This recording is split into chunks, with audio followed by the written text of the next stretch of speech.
दिनकू दिन आर्यपल्ली समुद्र कूल लंघिबार लगी जहारी फल गत किछि दिन मध्य समुद्र कूल प्राय 20टी छोट बड़ मंदिर समुद्र गर्भरे लीन हो सारी।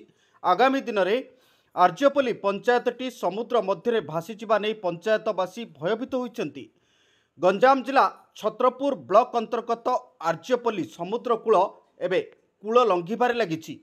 आखपाख अंचल 27 खंड ग्रामवासी खूब शीघ्र आंदोलन को ओह्लाइबे बोली सूचना मिली।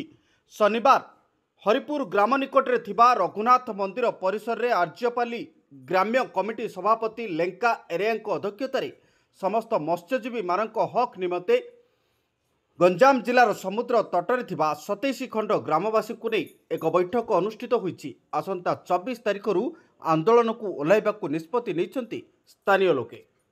भीमसेन गंजाम जिला मत्स्यजीवी सामुद्रिक मत्स्यजीवी फोरम रो जनरल सेक्रेटरी।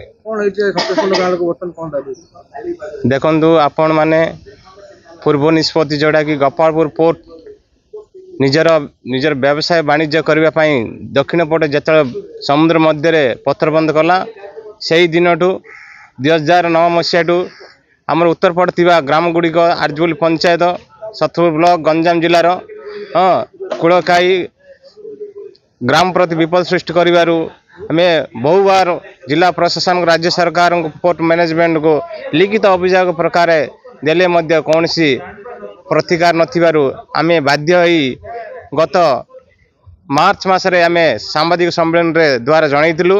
वर्तमान आज निष्पत्ति नेइछु राम मंदिर नारायणपुर टारे 27 खंड ग्राम रो सामुद्रिक मत्स्यजीवी भाई मानक नहीं आसंता 26 जून 2025 तारिख में सका 10 घंटा time Gopalpur port main gate टारे विराट मत्स्यजीवी गण आंदोलन करने को निष्पत्ति नहीं। आज्ञा शुणु आमे बहु बार गणमाध्यम लेटर माध्यम जिला प्रशासन को पोर्ट मैनेजमेंट को जनईक आईचु कौटा भूल होती कौटा रंग होती बारंबार जनईचु। जितेबाला से साउथ साइड रे बर्थ तैयार कला नॉर्थ साइड रे क्लोज सुरक्षा देकर बर्थ तैयार करवा कथा किंतु संपूर्ण नेग्लेक्ट कर पोर्ट ता लगी बारंबार जिला प्रशासन पोर्ट मैनेजमेंट को अवगत कराइले कर्णपात करूँ। आम डिसाइड हेलु जे आम गोटे पंचायत गले आके नेग्लेक्ट कर 27 खंड आम गंजाम जिलार नलिया संप्रदायर जेतुटा गाँव अच्छे 27 खंड गाँव को लेकर आज बैठक करेलु।